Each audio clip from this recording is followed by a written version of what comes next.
안녕하세요. 맛있는 동물병원 산책 맛동산의 김수희사입니다.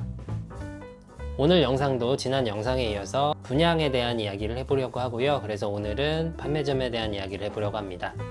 판매점은 여러 장소가 있겠죠. 동물병원에서도 분양을 하시는 경우가 있고요. 다음에 판매점 중에선 대부분은 이제 분양샵이죠. 강아지들이나 고양이를 분양하는 분양샵, 또는 용품과 같이 하시는 큰 매장들도 있고요. 길거리도 어떻게 보면 판매점 중에 하나라고 볼 수도 있겠네요.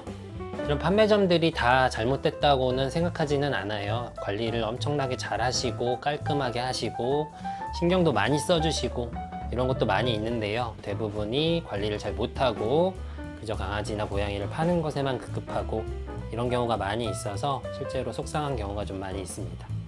그러면 이런 판매점의 현재 상황을 좀 한번 볼까요?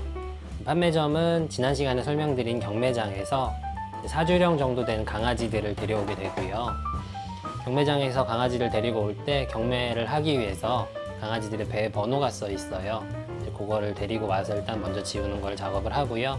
다음에 강아지 전체 상태 한번 체크하고 생일을 지정하게 됩니다. 아마 판매점에서 강아지를 분양받으셨거나 고양이를 분양받으셨으면 수첩이나 이런 곳에 생일을 써줄 거예요. 이 생일은 지어낸 생일입니다. 실제 생일은 알 수도 없고요. 농장에서 경매장으로 넘어오고 이런 시스템상 강아지나 고양이가 언제 태어났는지 알 수가 없어요. 임의대로 입력을 하게 되고요.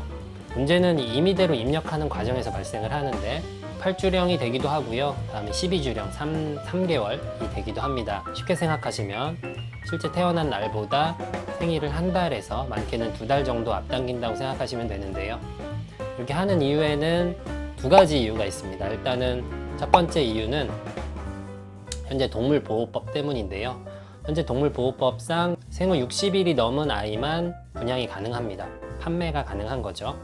그렇기 때문에 한 달밖에 안 된 애기들을 데리고 와서 판매점에서 한 달을 길러야 돼요. 사주령의 강아지를 데리고 와서 한 달간 키워서 분양을 하려면요, 강아지를 관리하는 사람이 필요할 거고, 강아지들이 먹는 사료, 강아지들이 소비하는 패드라든가 용품들이 발생을 하겠죠. 그 사이에 혹시라도 전염병이라도 발생을 하게 되면 강아지들을 치료해야 되고, 치료 중에 잘못되는 강아지들도 생길 수 있고, 이런 부분들 때문에 보통은 생일을 앞당기게 됩니다. 생일을 앞당기는 두 번째 이유가 있는데요. 두 번째 이유는 구매하시는 분들, 보호자분들이 되실 소비자분들의 심리 때문입니다. 강아지가 한 달 된 강아지가 요만한 크기인 것과 4달 된 강아지가 요만한 크기라고 하면 당연히 4개월 된 강아지가 이만한 크기인 걸 선호하시겠죠. 우리나라 보호자분들이 대부분 작은 강아지를 선호하시고, 작은 강아지를 선호하시는 여러분들의 심리를 이용해서 강아지들의 생일을 앞당기게 됩니다. 요즘 판매하는 판매점들에서 접종을 해서 강아지들을 판매하는 경우가 정말 많은데요. 많은 경우에는 4차까지 접종을 해서 보내는 경우도 있고, 조금 하는 분들 같은 경우는 1차 접종을 하고 분양을 했다라고 분양 계획서에 많이 적어서 오세요. 근데 정말 황당한 경우들이 많이 있는데, 어떤 경우가 있냐면 강아지가 와서 분양 계획서를 가지고 오셨고, 그 계획서에 4차 접종까지 완료되어 있다고 하는 강아지가 왔어요. 강아지 검진을 하기 위해서 강아지의 입을 벌려서 이빨을 보게 되는데요. 이빨을 봤더니 전이가 하나도 안 났네요. 이 강아지는 한 달 됐겠죠. 그러면 이 한 달 된 강아지, 한 달보다 덜 됐을 수도 있고, 이 한 달 된 강아지가 접종을 4차까지 했다. 접종은 2주 간격으로 진행을 하게 되는데 4차까지 하려면 그 기간만 2개월이 걸리겠죠. 그 강아지는 그러면 태어나기 전부터 접종을 했을까요? 다음 분양 받아오시는 분들의 설명을 들어보면 분양하시는 곳에서 주로 하는 설명이 어른 수저 1개만큼을 하루 2번씩만 주라고 많이 적어서 오세요. 여기에는 여러 가지 이유가 있을 수 있는데요. 일단 첫 번째로는 적게 먹여서 강아지를 작게 만들겠다라는 안 좋은 심리가 일단 첫 번째고요. 다음은 두 번째로는 아이들이 먹는 사료량을 줄여서 판매점의 경제적인 수익을 좀 극대화하는 목적이 있을 것 같고, 다음 세 번째로는 강아지를 길러보신 분들은 아실 텐데, 강아지들이 어릴 때는 먹은 횟수만큼의 변을 봐요. 5번을 먹으면 거의 5번만큼 보고 그 이상을 보게 되는데, 판매점에서 하루에 2번만 준다고 하면 변을 2번에서 그 근처를 보겠죠. 그렇다고 하면 치우는 노력이 감소할 것이고 강아지들을 관리하는데 유리하기 때문에 그런 식으로 설명을 많이 합니다. 근데 강아지한테 이게 정말 좋은 게 아니에요. 아기 때는 자주 먹고 소량 먹고 자고 이런 것들이 반복됩니다. 그런 아이들 같은 강아지들을 하루에 2번만 준다는 것 자체가 아이들을 굉장히 굶주린 상태로 만드는 거죠. 성장에는 2가지 요인이 작용을 해요. 유전적인 요인과 환경적인 요인.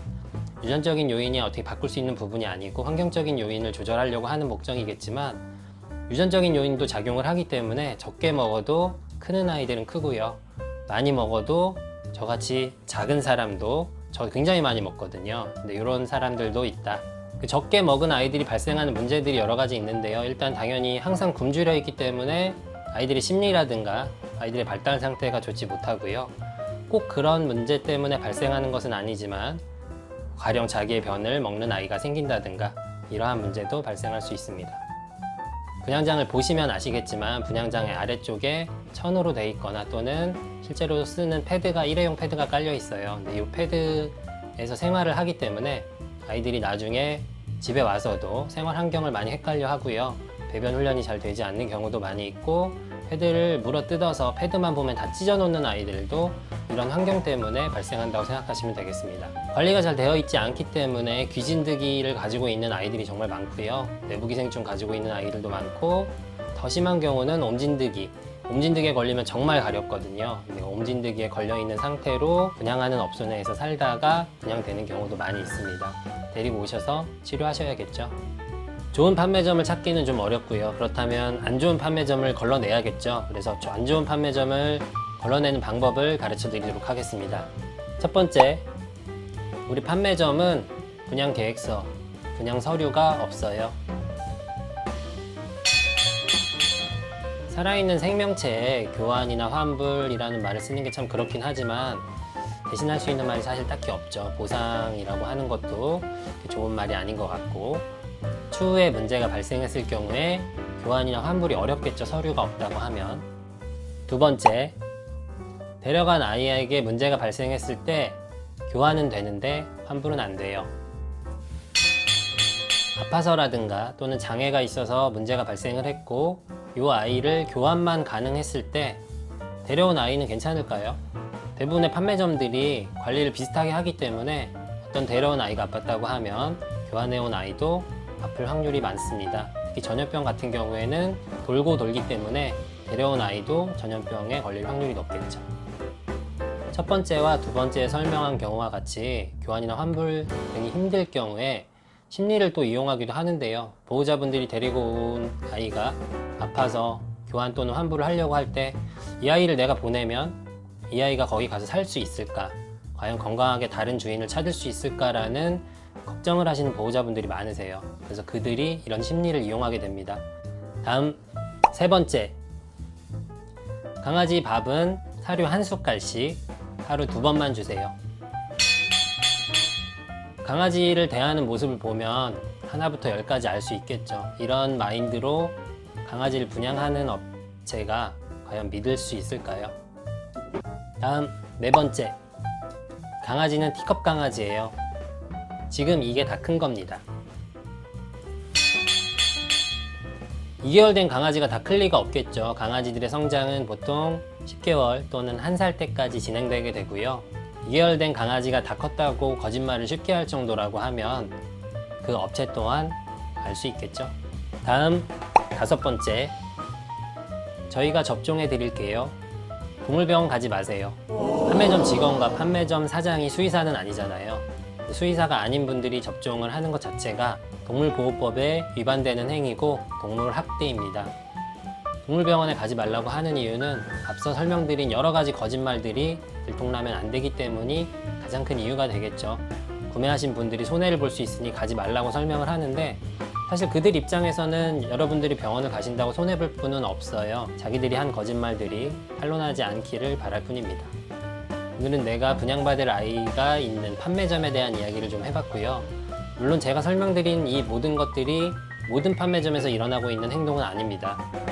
제가 말씀드린 몇 가지들만 잘 기억하시면 나쁜 판매점들을 걸러낼 수 있을 겁니다. 오늘 영상은 여기까지고요. 시청해주셔서 감사합니다.